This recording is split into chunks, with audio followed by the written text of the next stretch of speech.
2022-এর voter তালিকায় নাম নেই খোদ গ্রাম পঞ্চায়েত সদস্যের সামিল। একই অবস্থা গ্রামের বেশ কিছু মানুষের।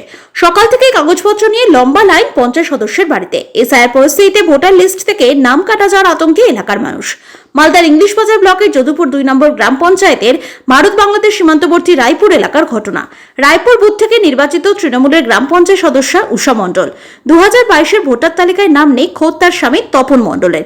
একই অবস্থা গ্রামের বেশ কিছু বাসিন্দা। নাগরিকত্ব হারানোর ভয় রয়েছে গ্রামের একাংশের। জেলা বিজেপি নেতৃত্বের দাবি, কেউ নাগরিকত্ব হারাবে না। কেউ যদি বাংলাদেশ থেকে আসেন, হিন্দু হন, তাহলে সিএতে অ্যাপ্লাই করুন। বাংলাদেশি এবং রোহিঙ্গাদের নাম কাটা যাবে, এটা নিশ্চিত। এসআইআর নামে নির্বাচন কমিশন এবং বিজেপি আতঙ্ক সৃষ্টি করছে, পাল্টা দাবি তৃণমূলের। ব্যাপার হচ্ছে আমার নিজেরই ভোটার লিস্টে নাম নাই, মানুষ তো আতঙ্ক তো হবেই। হ্যাঁ, মেম্বার আছে, টিএমসি পার্টির মেম্বার আছে। ভোটার লিস্টে আমি নাম, অনেকজন আসছে বাড়িতে, সকাল বিকাল আসছে, এসে সবাই নাম খুঁজছে, অনেক অনেক নাম গায়েব আছে, আতঙ্ক আছে। এসআইআর না হওয়াই ভালো আছে। এসআইআর যদি হয় কি না, তাহলে অনেক সমস্যা হবে, মানুষ পাগল হয়ে যাবে কাগজপত্রের জন্য।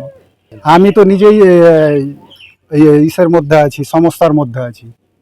সমস্যা এসআর নিয়ে হচ্ছে, আমাদের গ্রামে যত লোকজন আছে প্রচুর ভিড় হচ্ছে এলাকায়। 2002 সালে নাম নেই, তারা কি করবে? এমন এমন আমার স্বামীরও নাম নেই, উপায় কি করব? জানতে পারলাম, বুঝতে পারছি না কি করে কি করব। অনেক সমস্যা আছে, আমাদের বর্ডার এলাকার কাছে আমাদের লোকজনগুলো খুব ভুক্তভোগী হচ্ছে। এটা নিয়ে সমাধান যেটা ভালো হয় সেটাই করেন। হ্যাঁ, অনেক প্রচুর মানুষ আতঙ্কে আছে।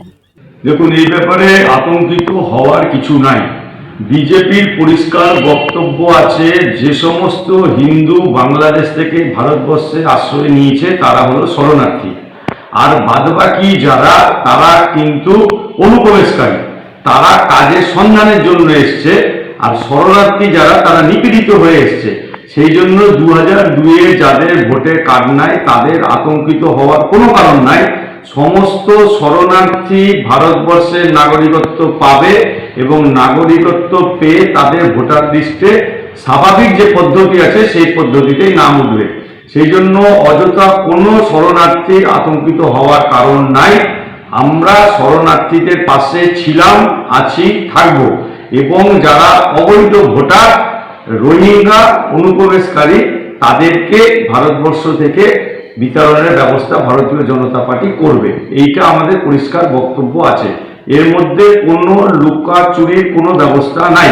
শরণার্থী হিন্দু যে যেখানে আছে তাদেরকে ভারতীয় নাগরিকত্ব দেওয়া হবে, তাদের ভোটে নাম উঠবে, এটা আমাদের স্পষ্ট বার্তা।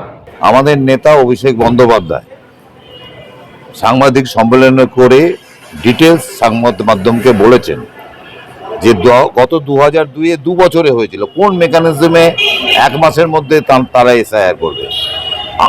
কেন বাংলাদেশ পাশে আছে, আরও তো 4টা স্টেট পাশে আছে, তাদের কেন একসঙ্গে এসআইআর হবে না? অনেক প্রশ্ন তুলেছিলেন। আমাদের এটা যেভাবে নির্বাচন কমিশনের মোড়ক দিয়ে কেন্দ্রীয় সরকার যে চক্রান্ত পশ্চিমবাংলার বাসীকে করছে, আমরা সমস্ত জনগণকে বলছি, আপনারা বিগত দিনে যেমন ভোট দিয়েছেন আগামী দিনেও ভোট দেবেন। এসআইআর প্রক্রিয়ায় তৃণমূল কংগ্রেস তাদের বিএলওদের সঙ্গে বাড়ি বাড়ি যাবে। কোনো বৈধ ভোটারের নাম আমরা বাদ দিতে দেব না।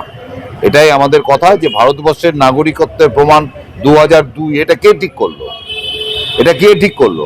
2002-এর পরে 2002-এর নাম না থাকলে, লিঙ্ক না পেলে তাদের নাম থাকবে না। এইসব প্রক্রিয়া আমরা মানব না। পশ্চিমবাংলায় অস্থিরতা তৈরি করার উদ্দেশ্যেই এটা নির্বাচন কমিশনের মোড়কে কেন্দ্রীয় সরকার, বিজেপি সরকার করছে, এটা আমাদের দৃঢ় বিশ্বাস।